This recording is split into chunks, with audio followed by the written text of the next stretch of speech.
Hello friends, मैं नयना आपनालोक सकलोके मोर YouTube चेनेलले पुनरबार स्वागतम जनाइछु। আজি मैं बनाबले लैछु एकेबारे सहज और कम खरचर रेसिपि जी आपनालोकर पाकघरत सहजे पोৱা যায়। এই रेसिपिটো खाबले बर स्वादर হয়। मैं बनाबले लैछु हरिहर लगत रंगला आग। बलक बनाबले आरम्भ करूँ।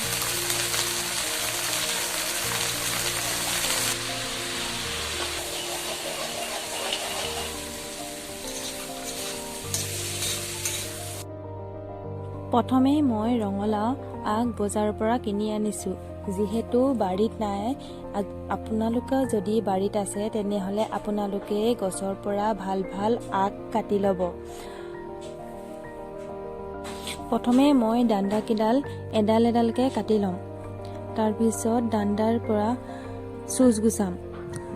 যিহেতু বুঢ়া হয় ডাণ্ডাখিনি, সেইভাবে মই চুজ গুছাই লম, তেতিয়া খাবলে ভাল লাগিব। যদি চুজ নুগুছাই খাবলে বেয়া লাগিব। মই দেখুৱা ধৰণে আপোনালোকে এনেদৰে চুজ গুছাই যাব।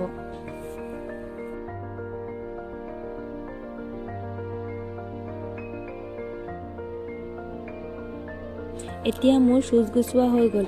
আপোনালোকে তাৰ পিছত চাফা পানী ৩-৪ বাৰ কৰি ভালকে ধুই ল'ব। আপোনালোকে ৰঙলা পাত বুঢ়া পাতখিনি দি নিদিব। বুঢ়া পাত দিলে খাবলে বেয়া লাগিব। আপোনালোকে কোমলীয়া পাতখিনিহে দিব। ৰঙলাৰ লগত সৰিয়হ চৰচৰি বনাবলৈ সামগ্ৰী কেইবিধ হ'ল: এটা আলু দীঘল আকাৰত কাটি লৈছোঁ, পিঁয়াজ দীঘল কৰি কাটি লৈছোঁ, জলকীয়া 5টামান লৈছোঁ, আৰু এটা পিঁয়াজ ডাঙৰ ডাঙৰকৈ কাটি লৈছোঁ, আৰু লৈছোঁ সৰিয়হ মই পানীত 2 ঘণ্টামান তিয়াই থোৱাৰ পিছতহে লৈছোঁ।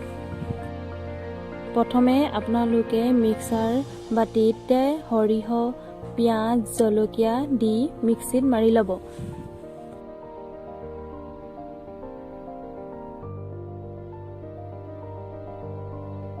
আপোনালোকে এনেদৰে পিচি ল'ব। তাৰ পিছত লৈছোঁ নিমখ হালধি আপোনালোকৰ আন্দাজমতে লৈ ল'ব।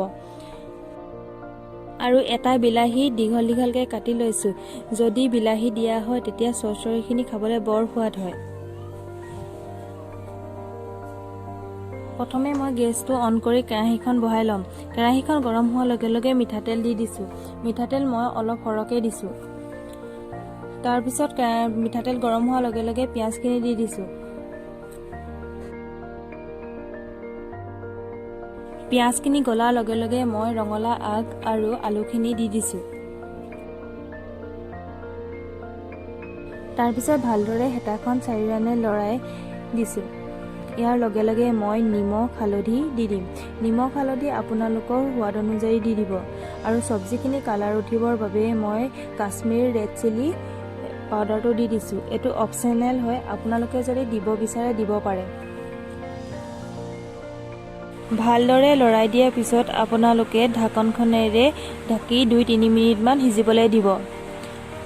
পুনৰ ঢাকনখন খুলি আকৌ আপোনালোকে একেদৰে লৰাই দিব। এনেদৰে আপোনালোকে 2-3 বাৰমান কৰিব। এতিয়া ৰঙলা আগকেইডাল যদি লেৰেলি যোৱা নিচিনা দেখে তেতিয়া আপোনালোকে মাজত গাঁত কৰি সৰিয়হৰ পিচাখিনি দি দিব। তাৰপিছত ভালদৰে লৰাই দিব। মছলাখিনি ভালদৰে সিজি যোৱাৰ পিছতে আপোনালোকে সৰিয়হখিনি যাতে চাৰিওৰানত ভালদৰে মিলি যায় তেতিয়ালৈকে আপোনালোকে লৰাই থাকিব। সৰিয়হখিনি ভালদৰে মিলি যোৱাৰ পিছতে মই বিলাহীখিনি দি ঢাকনখনেৰে ভালদৰে ঢাকি সিজিবলৈ দি দিছোঁ। এতিয়া পুনৰ ঢাকনখন খুলি মই বিলাহীখিনি ভালদৰে চাৰিওৰান মিলাই দিম।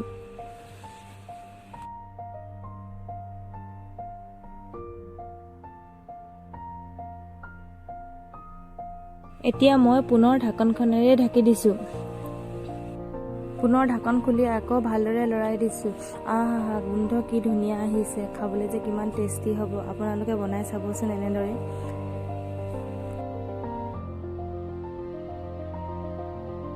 এতিয়া চব্জিখিনি ভালদৰে সিজিবলৈ মই অলপমান পানী দি দিছোঁ। যিহেতু ডাণ্ডাখিনি অলপ টাইট টাইপৰ হৈ আছে, সেইবাবে মই অলপ গ্ৰেভি টাইপত হোৱাকৈ পানী দি দিছোঁ।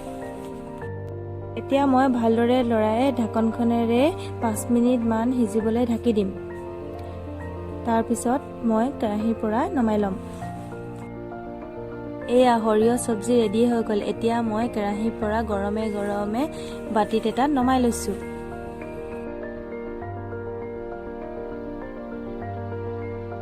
এয়া মোৰ ৰঙালাও সৰিয়হ চৰচৰি ৰেডি হৈ গ'ল। আপোনালোকে এনেদৰে বনাই গৰম ভাতৰ লগত বা ৰুটিৰ লগত পৰিৱেশন কৰিব পাৰে।